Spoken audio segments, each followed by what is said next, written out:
తెలంగాణ ఛత్తీస్గఢ్ సరిహద్దుల్లోని కర్రెగుట్టల ప్రాంతం నివురుగప్పిన నిప్పులా మారింది. Maoist supreme commander హిడ్మాను పట్టుకునేందుకు భద్రతా బలగాలు కర్రెగుట్టను చుట్టుముట్టి గాలిస్తున్నాయి. తెలంగాణ ఛత్తీస్గఢ్ సరిహద్దుల్లో ఈ కర్రెగుట్టలు విస్తరించి ఉన్నాయి.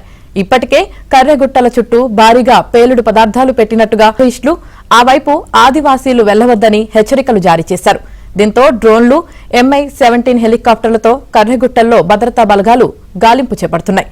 మరోవైపు కర్రెగుట్టల్లో జరిగిన కాల్పుల్లో 3 మావోయిస్టులు మృతి చెందినట్లు తెలుస్తోంది.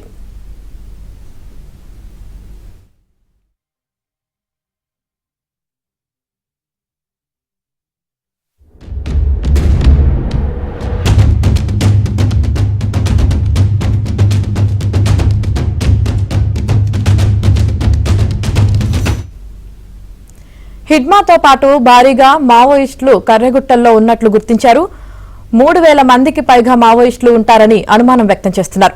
ఛత్తీస్గఢ్, తెలంగాణ, మహారాష్ట్ర 3 రాష్ట్రాల నుంచి వచ్చిన భద్రతా బలగాలతో కర్రెగుట్టల చుట్టూ మోహరించి కూంబింగ్ నిర్వహిస్తున్నాయి.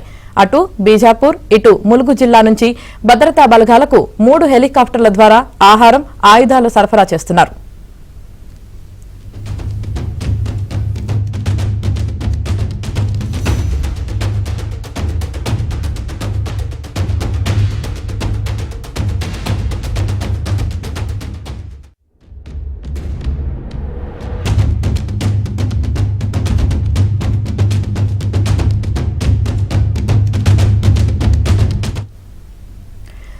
తెలంగాణ ఛత్తీస్గఢ్ సరిహద్దుల్లోని కర్రెగుట్టల ప్రాంతం నివురుగప్పిన నిప్పులా మారింది. మావోయిస్టు సుప్రీం కమాండర్ హిడ్మాను పట్టుకునేందుకు భద్రతా బలగాలు కర్రెగుట్టలను చుట్టుముట్టి గాలిస్తున్నాయి. ఇక దీనికి సంబంధించి పూర్తి సమాచారం మా ప్రతినిధి నవీన్ అందిస్తారు. నవీన్,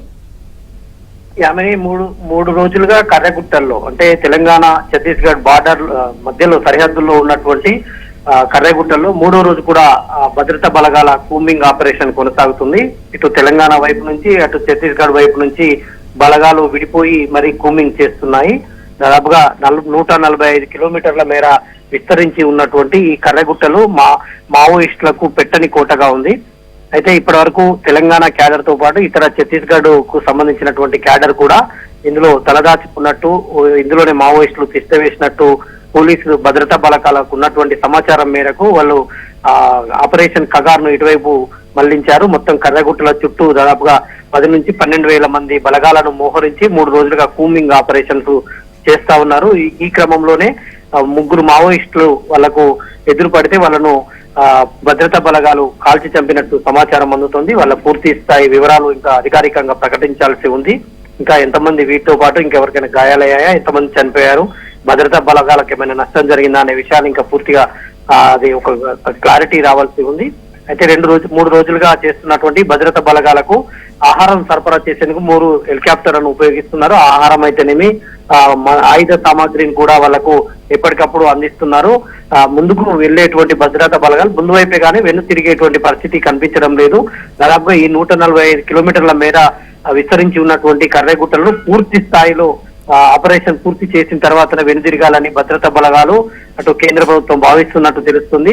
ఇప్పటికే అయితే గతంలో కర్రెగుట్టల ఒక నెల రోజుల ముందు నుంచి వ్యూహ ప్రతివ్యూహాలు నడుస్తున్నాయి. మావోయిస్టులు అయితేనేమి, ఇటు భద్రతా బలగాలు అయితేనేమి.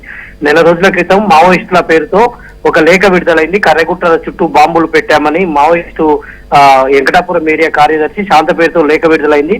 అయితే అదంతా కూడా పోలీసుల దుష్ప్రచారం అని మావోయిస్టు కొట్టిపారేశారు. తర్వాత కూడా వాళ్ళు ఒక లేఖ విడుదల చేశారు. అది తాము ప్రకటించినటువంటి లేఖ కాదు, ఇదంతా పోలీసులు కావాలని చేస్తున్నారని ప్రకటించారు. అప్పటి నుంచి వ్యూహ ప్రతివ్యూహాలతో ఒక ఆపరేషన్ అయితే కొనసాగుతుంది. ఇంకా ఇది ఎంతవరకు వెళ్తుంది అనేటువంటిది చూడాలి. Right, thank you Naveen.